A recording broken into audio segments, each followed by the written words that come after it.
L'amour Christ guérisseur. Alors que j'étais aveugle, maintenant je vois. Et comme Jésus passait, il vit un homme qui était aveugle depuis sa naissance. Et ses disciples interrogèrent en disant : « Maître, qui a péché, cet homme ou ses parents, qu'il est né aveugle ? » Jésus répondit : « Ce n'est ni cet homme qui a péché, ni ses parents, mais afin que les œuvres de Dieu soient rendues évidentes en lui.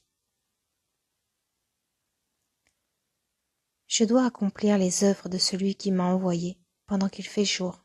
La nuit vient, où nul homme ne peut travailler. Aussi longtemps que je suis dans le monde, je suis la lumière du monde. » Quand il eut parlé ainsi, il cracha sur le sol et fit de la pâte de son crachat.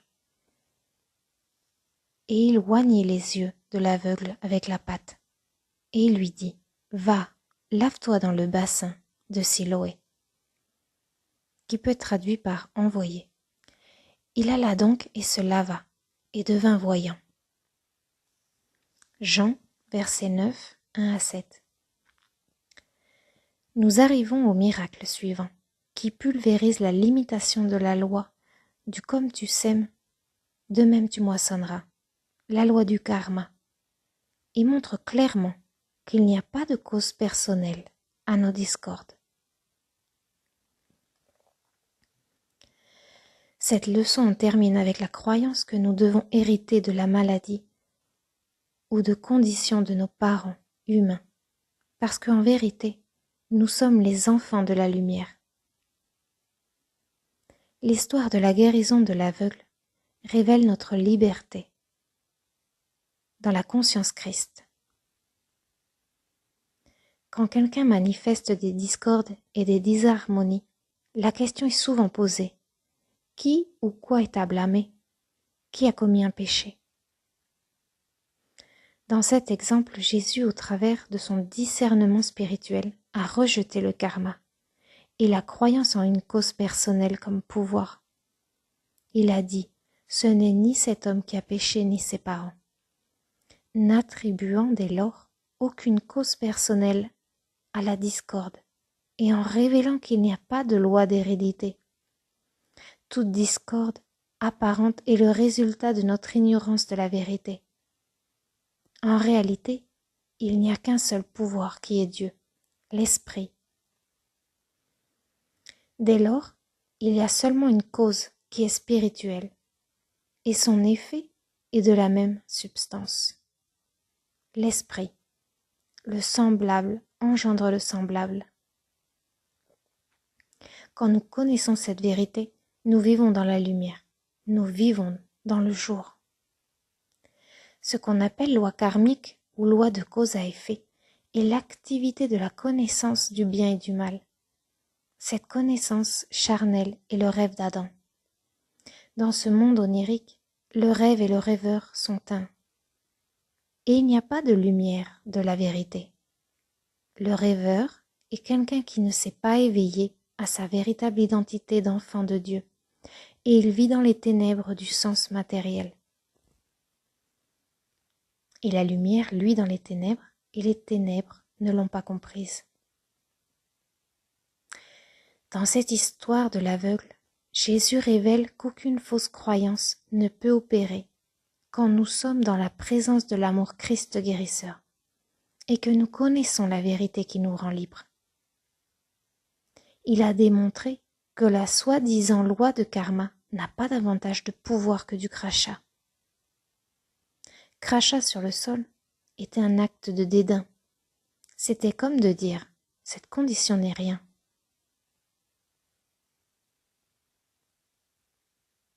C'est une autre dimension de la conscience, invisible au sens physique, qu'on appelle le royaume de Dieu. Dans ce royaume, la loi de Dieu est toujours à l'œuvre, en tant que loi du semblable engendrant le semblable. C'est la volonté de Dieu que cette loi d'amour agisse comme lumière engendrant la lumière. Lumière se manifestant en tant qu'être illuminé, être accompli. examinons de manière plus approfondie ce principe de Dieu apparaissant comme la parole faite chair, de telle manière que nous puissions étendre notre prise de conscience de la nature spirituelle de l'être individuel. Quand nous réalisons que Dieu apparaît en tant qu'être individuel, éclairant le monde au travers de sa progéniture, nous sommes en train de vivre dans la lumière de la divine conscience qui inclut tout, anime et soutient tout et tout. Quand nous reconnaissons « moi et mon Père sommes un », nous sommes en train de reconnaître que la parole est faite chair, que Dieu est en train d'apparaître en tant qu'être omniprésent. En outre, Dieu est perpétuellement en train de dire à son enfant « Fils, tu es toujours avec moi et tout ce que j'ai est à toi. » Quand nous reconnaissons que la terre est au Seigneur et tout ce qu'elle contient, cette totalité doit inclure le soleil, la lune, les planètes, le temps qu'il fait, le climat, le poisson de la mer, l'oiseau dans l'air et tout le monde qui marche sur la terre. Tout ce que Dieu a créé au commencement est omniprésent, maintenant dans la conscience et en tant que conscience. Quelle est alors notre réalisation? Nous réalisons la réalité dynamique de la conscience se dévoilant et se révélant en tant que toute création. Tout étant compris dans la lumière de « Je suis ce je suis ». Qui suis-je? Je suis esprit, conscience. Je suis ce que je suis, l'image et ressemblance de Dieu. Vie, vérité et amour. Ceci est l'invisible réalité de mon être. La conscience spirituelle se manifeste en tant qu'être spirituel individuel, bien qu'invisible. L'être incorporel n'est pas le corps ou le monde que nous voyons avec notre vue humaine, mais il prend forme en tant que corps incorporel. Il est l'homme incorporel, incluant l'univers dans toute sa totalité. Lorsque nous étendons notre prise de conscience de cette vérité, nous émergeons dans notre sens limité de la vie, pour pénétrer dans la vie éternelle. Ne capter qu'un aperçu de cette réalité nous permet d'être absent du corps et d'être présent avec le Seigneur. La lumière dissipe le cadre de référence limité de notre être, considéré comme une personnalité, et amène à notre conscience la nature infinie de l'être individuel, en tant que présence du Seigneur. Notre conscience réalisée de l'unicité et de la totalité infinie de la vie opère comme la lumière du monde. Jésus avait cette réalisation profonde de Dieu, apparaissant en tant qu'être individuel, et c'est pourquoi il a pu accomplir ces nombreuses œuvres grandioses. Il a révélé que Dieu est le seul Père, et que dès lors, nous n'héritons que des qualités de Dieu. Il savait que l'homme qui était né aveugle n'était pas quelqu'un du dehors, dans le temps et l'espace, qu'il fallait guérir, mais qu'en réalité, il était l'enfant sacré de Dieu, venant à l'attention de l'esprit pour être identifié. Il savait que cet homme se voyait de manière incorrecte, qu'il s'identifiait à la mortalité. Il savait que la soi-disant loi de cause et effet, ou la loi d'hérédité, restreignait la vision de l'homme, de sorte qu'il était aveugle à sa véritable identité spirituelle. Cette conception fausse, résultant d'une fausse perception, fut corrigée par la présence de l'amour Christ guérisseur. Il y a de nombreuses années, alors que je me préparais à partir en Europe pour une tournée d'enseignement, j'ai médité et prêté l'oreille à une orientation intérieure. La question qui se posait à moi était: quelle est la vérité la plus importante qui puisse être communiquée au cours de ce voyage? Si une seule idée spirituelle est communiquée à la conscience humaine, quelle idée pourrait le mieux libérer les étudiants du sens matériel? J'ai médité et écouté, et la petite voix tranquille, qui est l'instructeur suprême en nous, m'a dit « N'appelle ton père aucun homme sur la terre. » Matthieu, verset 23, 9. Si 10 hommes et femmes justes pouvaient méditer sur cette idée spirituelle, elle pénétrerait dans la conscience humaine et le cordon ombilical de toute conception fausse serait coupé. Cette vérité spirituelle unique avec laquelle on vivrait commencerait à dissoudre tout sens matériel de bigoterie et de parti pris, toute inhumanité de l'homme envers l'homme. Elle apporterait la véritable égalité, dissolvant tous les conflits raciaux et la dissension entre masculinité et féminité. Elle dissoudrait la croyance en l'hérédité. La réalisation du Père-Mère Dieu unique effacerait la croyance que le sens matériel de la conception est le début de la vie et révélerait que la conception humaine est d'amener à la vue l'idée spirituelle invisible qui est toujours présente. C'est dans la mesure où nous abandonnons la croyance que la conception humaine est le commencement de la vie que nous faisons l'expérience de la vie en tant que le cercle de l'éternité, sans commencement et sans fin, en tant que le déploiement continu de la conscience. La vie ne se développe pas à partir d'une semence ou d'un œuf, ou même à partir d'une pensée. Les événements de la vie se déploient à partir du grand Je suis, la lumière du monde. Dans cette lumière, nous sommes un être lumineux, le Christ apparaissant comme manifestation. Pensez à ce que cela signifierait pour vos enfants et pour vos petits-enfants, si vous enseignez cette loi d'amour, que Dieu engendre toute vie à son image et ressemblance. On peut enseigner dès le début aux enfants qu'ils sont les enfants de Dieu. Ils peuvent apprendre à se tourner au-dedans et à écouter cette petite voix tranquille et obtenir la solution qui leur est révélée pour tout problème. Vous pourriez dire à l'enfant « Tu as une nature divine et un caractère divin. Ceci constitue ta véritable identité. Et elle est ici maintenant. Écoute-la. Écoute cette petite voix tranquille de la vérité en toi. Tu n'as pas évolué à partir d'une amibe ou d'un singe. Tu es l'image et la ressemblance de Dieu. Ton véritable parent est l'amour. Tu es semblable au Christ. Tu as une nature qui aime, une nature qui donne. Tu as une intelligence infinie. Tu as toutes les qualités et toutes les caractéristiques de ton Père, Mère, Dieu. Quel tremplin pour un enfant, quelle altitude dans laquelle vivre.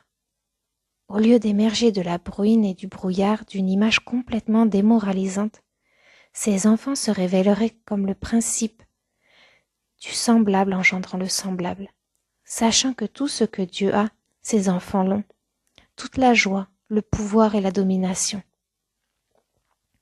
S'ils s'estimeraient incapables de discorde et d'inharmonie, exactement comme les principes de la musique et des mathématiques ne peuvent manifester de discorde ou d'inharmonie. Ils seraient incapables d'être malades, pécheurs ou pauvres. Ils sauraient que leurs capacités sont de Dieu, spirituelles et immortelles. Songez combien ils s'apprécieraient comme enfants bien-aimés de Dieu.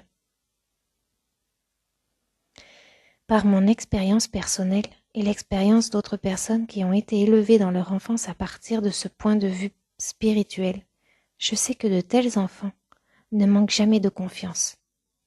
Spirituellement, ils ne doutent jamais d'eux-mêmes, parce qu'ils savent qui ils sont et qu'ils ne sont jamais seuls. Ils pourraient manquer de confiance et de subtilité dans le monde du conflit, où les gens se battent pour obtenir ce qu'ils veulent, mais ils ne pénètrent jamais dans cette arène. Ils sont dans le monde, mais pas de lui. Ils savent qu'ils proviennent de Dieu, et que de ce fait, la vie en son essence est bonne, s'engendrant à jamais en tant qu'être individuel.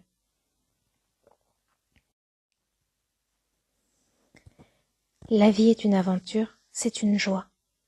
Les problèmes et les tentations n'apparaissent que pour disparaître, parce que nous ne leur donnons pas de pouvoir en nous rend Dieu, l'amour comme le seul pouvoir. Les problèmes sont pour nous des occasions d'exercer nos capacités spirituelles et pour utiliser les talents spéciaux avec lesquels nous sommes venus dans le monde, afin de les distribuer, répondant avec grâce aux défis que nous devons tous affronter, afin de démontrer notre but divin.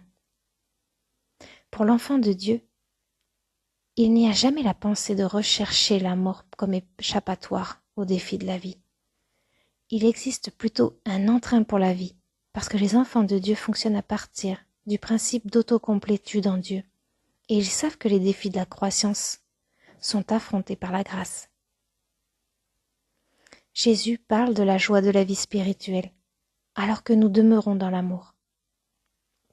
Comme le Père m'a aimé, de la même manière je vous ai aimé. Persistez dans mon amour. Si vous gardez mes commandements, vous demeurerez dans mon amour, de la même manière que j'ai gardé les commandements de mon Père, et que je demeure dans son amour. Ces choses, je vous les ai dites, afin que ma joie demeure en vous, et que votre joie soit parfaite. Jean, versets 15, 9 à 11. Quel merveilleux héritage on nous a donné. La seule exigence pour faire l'expérience d'une vie pleine de joie consiste pour nous à vivre consciemment dans l'amour omniprésent. Nous sommes ici pour avoir une vie pleine d'entrain, débordante de saveur. Dans l'Écriture, on dit « Oh, goûtez et voyez que Dieu est bon ». Psaume 34, 8. Goût de la vie dans toutes ses bontés. Si nous dépendons des choses extérieures pour notre satisfaction, nous violons le principe d'unicité, parce que dans l'unicité, nous sommes autocomplets en Dieu. Nous repartons souvent pour le royaume de Dieu au-dedans, où nous demeurons dans la parole et laissons la parole demeurer en nous. Et la vision intérieure, notre perception spirituelle, révèle notre union indestructible avec Dieu.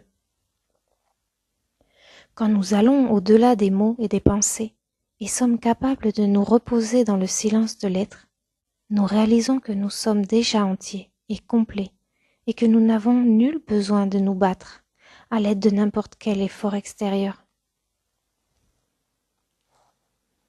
Le Christ Jésus a dit « Mes moutons entendent ma voix, et je les connais et ils me suivent. » Est-ce que vous écoutez la voix du Christ au-dedans, le bon berger, vous permettant d'être conduit dans les sentiers de la droiture? Est-ce que vous vivez sous son contrôle et sa conduite? Est-ce que vous vous soumettez chaque jour, tel un enfant obéissant à la volonté divine? En cherchant la volonté de Dieu par la contemplation, la méditation et la prière, nous faisons l'expérience du royaume de Dieu au-dedans. Quand nous nous identifions à la lumière de Je suis, qui par grâce est déjà au-dedans de nous, nous faisons la connaissance de notre intégrité spirituelle. Nous vivons et nous travaillons dans la lumière du jour, qui automatiquement dissout les barrières restrictives du sens matériel, telles que la croyance dans le karma. Cette lumière au-dedans fait germer toute la vérité que nous avons considérée et étudiée. Et ces idées spirituelles se dévoilent et fleurissent. Nous voyons la paille et le superflu disparaître dans cette éclatante lumière de l'amour. Et tout ce qui reste, c'est l'essence de la fleur, le parfum de l'âme. Je suis la lumière du monde, celui qui me suit ne marchera pas dans les ténèbres, mais il aura la lumière de la vie. Un individu qui réalise cette vérité et vit dans la conscience filiation est la lumière du monde. Afin que le Fils de Dieu soit dans le monde, il faut qu'il y ait un Fils de l'homme actif dans la vérité et dans l'amour, car autrement la lumière n'a pas d'accès dans la scène humaine. Je suis venu comme une lumière dans le monde. Je connais la vérité, qu'il n'y a qu'un seul monde, un univers spirituel, peuplé par les enfants de Dieu. Je vis dans la lumière, et de cette manière je vois l'amour partout. La lumière a guéri ma cécité, révélant la création spirituelle dans toute sa lumineuse perfection. À présent, je vois avec la perception spirituelle et je suis libre.